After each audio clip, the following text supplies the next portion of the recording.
Assalamualaikum warahmatullahi wabarakatuh. Saya Farin Putri Juliani dari kelas 10 Manajemen Perkantoran 1.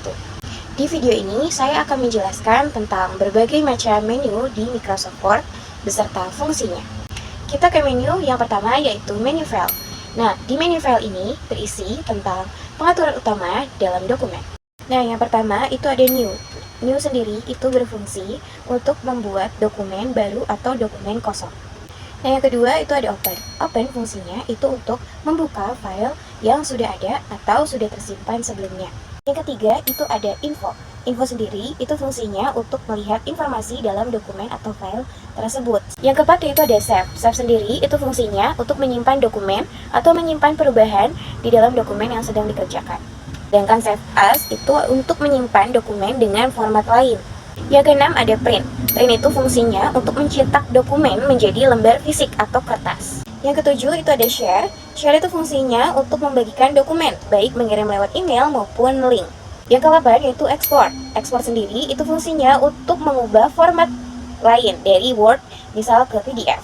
9 ada close, fungsinya untuk menutup dokumen yang sedang dikerjakan tanpa harus keluar dari Word. Yang ke-10 ada akun. Akun fungsinya untuk mengatur akun Microsoft. Nah, yang terakhir itu ada option. Option itu untuk pengaturan Word, seperti pengaturan bahasa, tampilan, dan lain sebagainya. Selanjutnya, kita ke menu yang kedua, yaitu menu home. Menu home ini, itu adalah menu utama yang paling sering untuk digunakan. Nah, di menu home, yang pertama itu ada clipboard. Clipboard untuk mengatur hasil, salin, dan tempel. Nah, di clipboard itu ada paste, yang fungsinya menempelkan teks atau objek.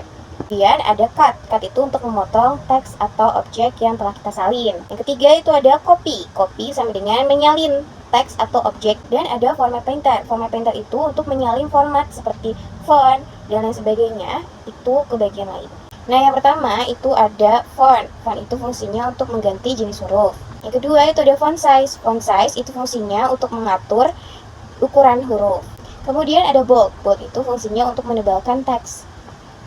Dan ada italic yang fungsinya untuk memiringkan teks. Kemudian ada underline itu untuk memberikan garis di bawah teks. Ada strike stroke yaitu untuk mencoret teks. Dan kemudian ada superscript yang fungsinya untuk memberi huruf kecil di bawah atau di atas. Lalu ada text highlighter color yang fungsinya untuk menstabilo atau mewarnai teks. Kemudian ada font color. Font color itu fungsinya untuk memberi warna atau mengganti warna pada teks. Nah, kemudian yang ketiga di menu home itu ada paragraph.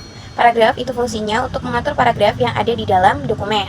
Yang pertama itu ada bullets. Bullets itu untuk membuat daftar dengan simbol-simbol. Kemudian ada numbering. Numbering itu fungsinya untuk membuat daftar dengan penomoran otomatis. Lalu kemudian ada multi-level list yang fungsinya untuk membuat daftar bertingkat. Kemudian ada decrease indent. Decrease indent itu fungsinya untuk menggeser paragraf ke sebelah kiri.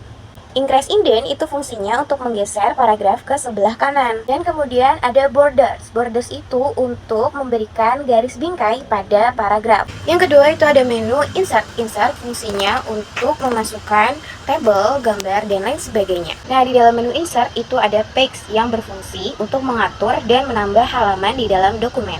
Ada tables yang fungsinya untuk membuat tabel di dalam dokumen. Kemudian ada illustration yang fungsinya itu untuk menambahkan gambar, shapes, ikon untuk membuat tampilan lebih menarik. Kemudian ada media yang fungsinya untuk menambahkan video online ke dalam dokumen. Ada links yang fungsinya untuk menyisipkan tautan atau hyperlink.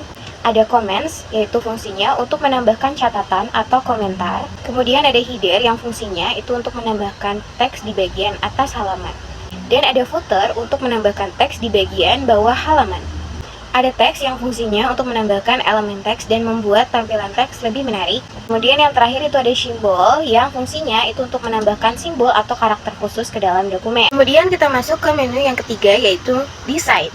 Nah, menu desain itu fungsinya untuk mengatur tampilan atau desain di dalam dokumen secara keseluruhan. Yang pertama itu ada themes yang fungsinya itu untuk mengganti tema di dalam dokumen. Ada dokumen formatting yang fungsinya itu untuk mengatur tampilan secara keseluruhan di dalam dokumen, seperti warna, jenis font, paragraf, dan lain sebagainya tanpa harus manual secara satu persatu.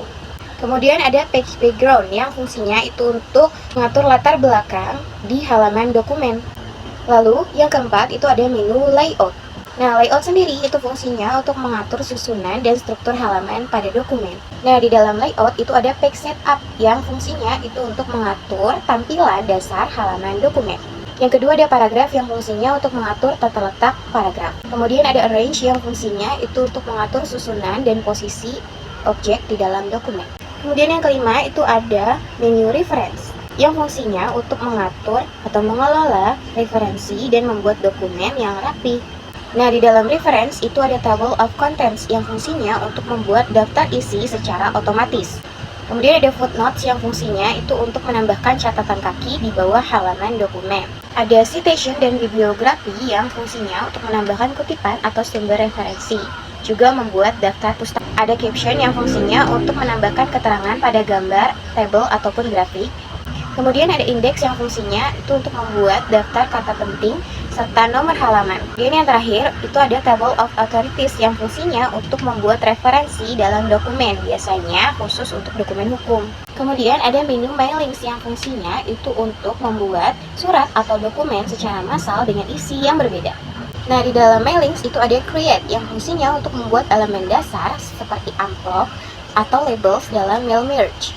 Kemudian ada Start Mail Merge yang fungsinya itu untuk memulai proses pembuatan dokumen massal. Ada Write dan Insert File yang fungsinya untuk menambahkan data penerima seperti alamat dan lain sebagainya.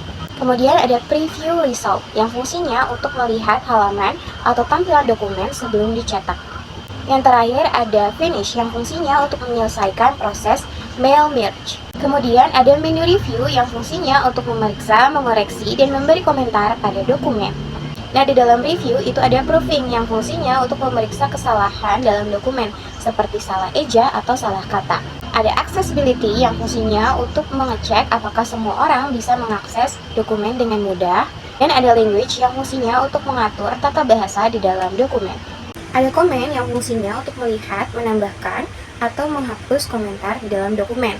Ada markup yang fungsinya untuk menampilkan atau menyembunyikan tanda-tanda perubahan di dalam dokumen. Ada tracking yang fungsinya untuk melacak setiap perubahan yang dilakukan di dalam dokumen. Kemudian ada compare yang fungsinya untuk membandingkan dua dokumen dan melihat perbedaannya. Dan yang terakhir ada protect yang fungsinya untuk melindungi dokumen. Kemudian ada menu view yang fungsinya untuk mengatur tampilan dokumen saat melihat di layar. Nah, di dalam view itu ada views yang fungsinya untuk mengubah tampilan dokumen. Ada page movement yang fungsinya untuk mengatur cara berpindah antar halaman. Ada show yang fungsinya untuk melihat atau menyembunyikan elemen tertentu di dalam dokumen. Ada zoom yang fungsinya untuk memperbesar atau memperkecil layar dokumen. Ada window yang fungsinya untuk mengatur tampilan beberapa dokumen sekaligus. Kemudian ada makros yang fungsinya untuk merekam atau menjalankan perintah secara otomatis. Dan yang terakhir ada SharePoint yang fungsinya untuk berbagi dan menyimpan dokumen secara online. Dan menu yang terakhir itu adalah menu Help yang fungsinya untuk bantuan, panduan, dan informasi tentang Microsoft Word. Pertama itu ada fitur Help yang fungsinya untuk mencari panduan atau cara menggunakan fitur di Word. Kemudian ada kontak support yang fungsinya untuk menghubungi layanan bantuan resmi dari Microsoft Word. Ada feedback yang fungsinya untuk mengirim kritik ataupun saran. Yang terakhir itu ada show training yang fungsinya untuk menampilkan materi pembelajaran atau tutorial penggunaan Microsoft Word. Sekian dari saya, mohon maaf apabila ada informasi yang kurang lengkap. Dan terima kasih sudah menonton sampai akhir. Wassalamualaikum warahmatullahi wabarakatuh.